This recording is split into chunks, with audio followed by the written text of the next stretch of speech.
Begin by subtracting 9 from each side. Leaving 6 equals negative 3 times x minus 1. Divide each side by negative 3. Leaving negative 2 equals x minus 1. Add 1 to each side. Negative 1 equals x. Alternatively, you could have chosen to distribute. It's a little less efficient, but some students find it less confusing. So I'll show that method as well. You would begin by distributing negative 3x plus 3 plus 9. At that point, I would combine like terms on the right-hand side. Negative 3x plus 12. At this point, you're isolating for x. Subtract 12 from each side. 3 equals negative 3x, and divide each side by negative 3. Negative 1 is equal to x. The answer remains the same by either method.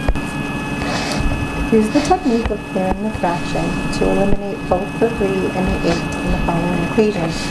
Since the denominators are different, I would use the common denominator of 24 to multiply on each side. When we do 24 times 2/3, we want to think about that for just a moment. What we are really doing is 24 divided by 1 times 2 divided by 3. We're taking 2/3 of 24.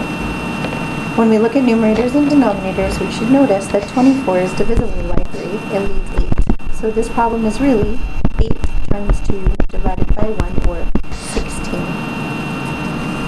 Similarly, when we do 24 times 5/8, it's 24 over 1 times 5 over 8. If we reduce, we see again that that part equals 3 now. So 3 times 5 divided by 1, which is 16. We can make use of that work that we did in our heads to see that my first term should be 16x. My second terms will be minus 15x equals, and on the other side we need to do 26 times 24, which gives us 624. 16x minus 15x is simply x, so x is equal to 624. In the next problem, you have the same two options that you had in the first problem in the set. You can choose to distribute, or you can choose to simply solve for a. Personally, I prefer to just solve for a on a typical case, but notice the big difference here. In the first problem, we only had an x inside the parentheses, so it made sense to peel everything off and see what was left. However, in this problem, we have a both inside parentheses and out. Since we know we will need to combine those a's, we have to start by eliminating the parentheses. So in this case, we really need to start by distributing.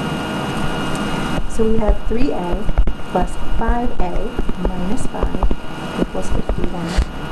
We can combine our terms to get 8a minus 5 equals 50. Add 5 to each side. 8a equals 56. Divide both sides by 8. And a is equal to 7. Next, we have a few word problems. Our instructions require us to write an equation to model the problem and then to solve algebraically.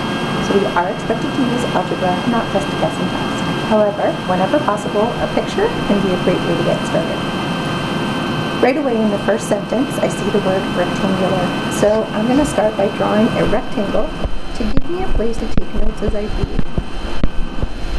It says you are fencing in a rectangular area for your dog. One side of the area is against the house. So this side doesn't need fencing. One side has a width of 25 feet. Now, if that side happens to have a width of 25 feet, we know that rectangles have two sides opposite each other that are of the same length. So the side across from it would also have a length of 25 feet. It says, what length must you use if you have 63 feet of fencing? In other words, how big is this side? But we need to realize that the rectangle didn't have to be drawn this way. It's also possible that the 25 feet is here, and what we don't know is here and here. And notice that will make for a different problem, so we need to consider both options. So it says what length, and as we did in lesson 1, anytime we have a question like that, we might want to say like let L equal the unknown length. So we start by defining that variable so that when we find its value, we know what it is that we have found. Now, fencing goes around the outside, and it only needs to go around 3 sides. So I know that I would be adding up the 3 sides. I'm going to switch these question marks to L's since we defined our variable. And we can see clearly that the L's in the first rectangle would be different than the L's in the second rectangle. So let's take a look. In the first problem, this 63 feet of fencing would be comprised of the first 25 plus the length plus the second 25. Let's go ahead and solve that equation, and then we'll talk about the other possible situation. Combining my like terms, I see that 63 is equal to 50 plus L. If I subtract 50 from each side, I can see that that unknown length is 7 feet. Now if I look at the other picture, I get a different equation.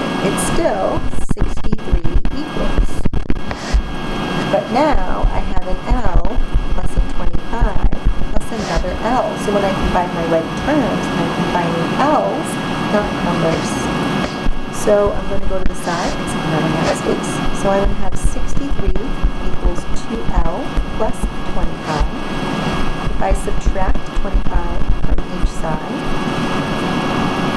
I have 18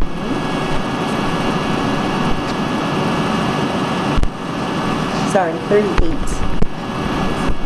is equal to 2L, and if I divide both sides by 2, I can see that L is equal to 19. So depending on the way I define the problem, I get 2 different answers for the length of that side. So I can say that the length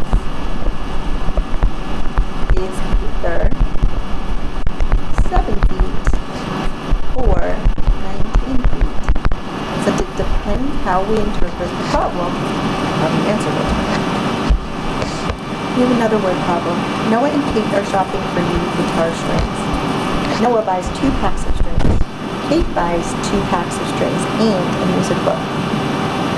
The book costs $16, and their total cost is $72. So total cost means Noah's costs combined with Kate's costs is going to give us a total of $72.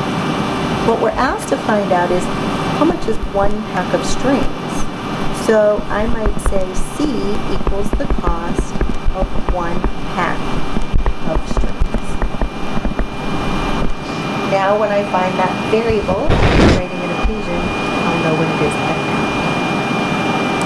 So when Noah buys 2 packs of strings, he's going to pay a total of $2C, since C is the cost of 1 pack of strings. We need to add Noah's costs to Kate's cost. Kate buys 2 packs of strings, so that's another 2C, and a music book. But we know that the book costs $16, so that's adding 16. We said earlier that the total cost of the 2 of them together is $72.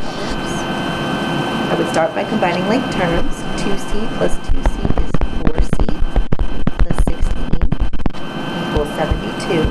Next, we're going to subtract 16 from each side. So now 4C is equal to 56. We divide both sides by 4. C is equal to 14. So the cost of 1 pack of strings